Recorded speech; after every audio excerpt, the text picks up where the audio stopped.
everybody! Hello! We're here today in it's Nottingham, isn't it? Yes, Nottingham. Not at the castle, Nope. but out in the suburbs where we're going to have a go at lamp work glass making with Rosie. Hello! Hi! So, what are we going to do? Today we are going to melt some glass that comes in the form of this exciting, delicate looking rod here in this flame, which is very hot. Oh, You mustn't fire. touch. Fire. And we're going to make some pretty beads, which, I don't know if Carol wants to hand me that tray there. Thank you very much, my dear. We're going to make some beads. Oh, snacks! No. You mustn't eat them because they'll get crushed up in your throat and you might die, so we don't want that to. Follow me, please. They do look like sweets. I know how delicious they look, but what we're going to make is pretty little beads with lots of colours, lots of shapes, and then you can make jewellery out of them, and then you can put them on your outfit. So maybe we could put some beads on your little belt there. Oh, I'd have it as a necklace. Necklace, yeah? You can make whatever you like out of them when you're done, really. There is no limits. Cool. Right, so I guess we get on with the fun. So, we turn on the flame with just the propane first, and we light it with just the propane. If you light it with the oxygen mixing as well, it kind of shocks you and you might burn your eyebrows off. So we're going to just turn our propane up a little bit, and we're going to add in the oxygen. So obviously the oxygen is the accelerant, it really gives the flame that temperature. Now we're looking for a really steady but very soft flame, so you can kind of see the sort of see that little dude. What are you doing, mate? You're not going to last long on here. Come on, alright. So, yeah, you're looking for a very kind of like soft-edged flame, and I know exactly how much oxygen just from the sound of it, because obviously the more you add, more ferocious it gets. You don't want it too crazy hot. So, roughly, you'll be able to see your kind of finger span in terms of the visual flame. Yeah. Can you see it sort of flickering around on the end here? Obviously that is still very hot, but it's not half as hot as it is down here. You can use the length of the flame to control the amount of heat that you're applying at any one time. And this part up here is really useful for keeping things warm if you're still working on a piece. But if you don't want it to be so hot that it's like molten, because obviously once you've finished a bead and then you're just going to add some details, you want to keep it warm up in this kind of flickery area up here. But if you bring it too much further down, it's just going to start to droop and like drop off again. So you want to use that flame to its best, yeah? We don't want to come too far down towards the actual origin of the flame, because these are the sort of fingers that you can see where the holes of the gas, where the holes are and the gas is coming out. That's too hot. If you get the glass down to that point, it's literally going to melt within a few seconds and it will just drop off, and it's just too much to handle really. So you want to kind of work roughly towards the middle of the visible flame for you. You can tilt depending on your height. So obviously if it might be a bit too close to you if you're sort of taller, so you can sort of tip it down a little bit if you need to, and about 45 degrees tends to be about alright for me. Put my glasses on so we're safe. I will say you're probably best controlling your glass in your lead hand, just because you're more likely to have better dexterity with those fingers. I'm right-handed, so I tend to control my glass in my right hand, but you could try both. Sometimes you actually find you might be more comfortable with the opposite one. It doesn't really matter, you get exactly the same results. So before you start, you want to get your glass in your lead hand, and you always want to have your mandrel. Get your mandrel in your secondary hand. You always want to have this ready before you start, because once your glass is melted, you can't really take your eyes off it. So if you're then having to sort of feel around for that, split second, you might have kind of gone too far as such. So, that's cold, that's hot. If you stick your glass straight into the flame, it's just going to thermal shock. You get sputters, tiny little pieces of glass that fly all over the place. So I would recommend that you put your glasses down for this point, just in case. Obviously the secondary reason you're wearing glasses is just to stop anything from going into our eyes. So, to warm this up gently, we're just going to waft the tip of the glass through the middle of that flame, just the tip. and for roughly 45 seconds to a minute. Just gives the glass a chance to get used to the increase in temperature, and it will stop any breakages. So you don't have to spin the glass rod at this point. I do out of habit, but it's not essential. Just make sure that the tip of the glass is getting all the same temperature at the same time. So what we're looking for in the glass is just a faint red glow to tell us that it's ready, and that it doesn't need to be kind of coaxed anymore, and it's ready to start melting. I want to just get that little glow. Oh, there we go, you see it? There we go, little glow, okay. That means it's ready and you can stop the wafting.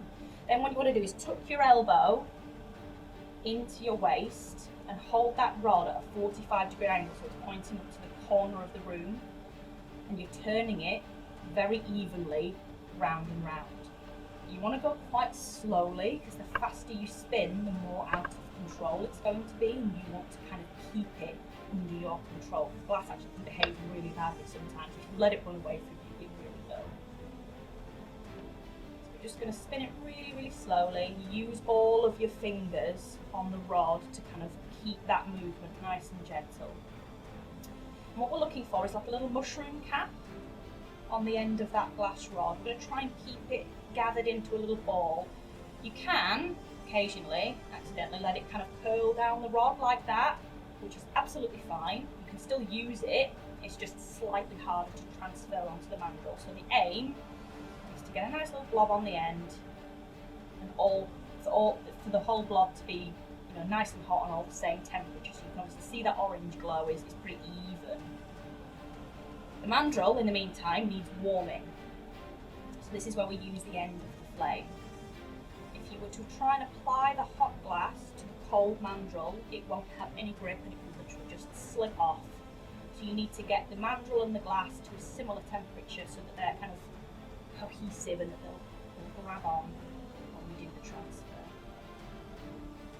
So for this one, you want to keep quite a distance between your glass and your mandrel. You don't want to touch them before you're ready to actually make your transfer. So just using the end of the flame and spinning that mandrel as well to try and get it nice and warm all the way around. This can be a tricky part for beginners because you're spinning with both hands at the same time, so don't worry if you're kind of not quite managing it, but this is the aim in terms of where you want your hands to be and where you want your mandrel and your glass to be.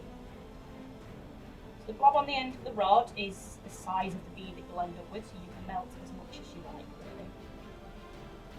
When you're ready to make your bead, when you've got as much glass as you want, we're going to bring our mandrel below the flame, and we're going to bring our glass hand up, and we're going to come down at a 90-degree angle and gently push onto the mandrel, and then turn the mandrel whilst keeping your glass still, and all the available glass will naturally be taken away. So you don't have to wrap around, the mandrel will do that work for you. And then you can pop your rod down and focus on your bead.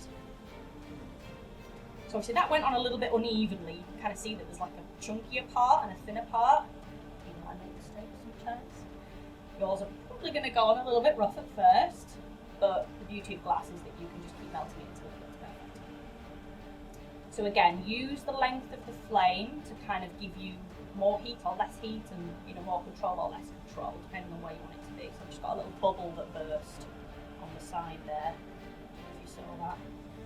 You don't really want bubbles in your glass because that's a weak point. So you always want to keep turning once your glass is on your mandrel. So I've basically made my bead now and I'm happy with it. So I've moved it right up to the top of the flame, just where I can see it flickering about, and you've seen that the colour has kind of returned to normal, so it kind of looks a little bit more like its original form now.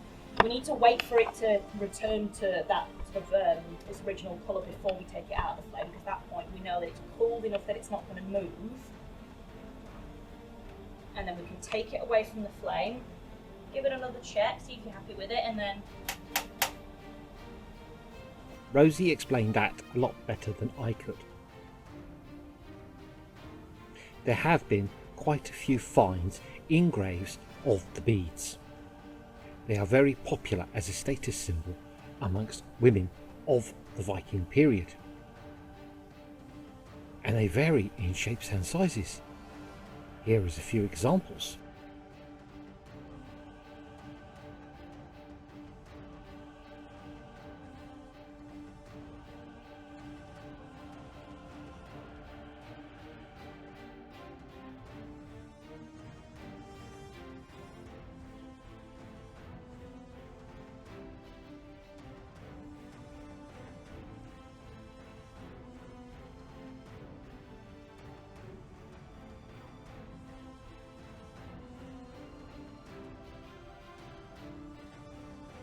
Now, you can go and book a course with Rosie, or if you want something specific, she is quite willing to do custom made work.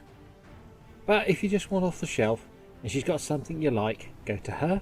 I mean, we've bought beads from her, and we've bought beads from Tillerman's Beads. He has quite a large selection.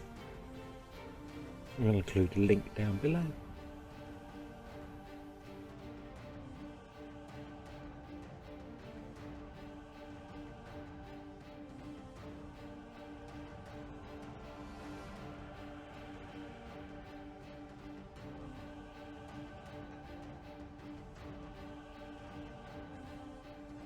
Well, that was fun. We made some glass beads, and at some point we'll show you them. But thank you, Rosie. That was great. More than welcome. It was great fun, and you guys have been so inspirational, and I'm really glad that you've shared my enthusiasm for the craft. Yeah, you should give it a try. We'll put a link below, and well, how often do you run your courses? Whenever people like, really. I'm very, very flexible, so just get in touch and we'll see what we can do. Well, there you go. Straight from the creator. Bye-bye. Bye.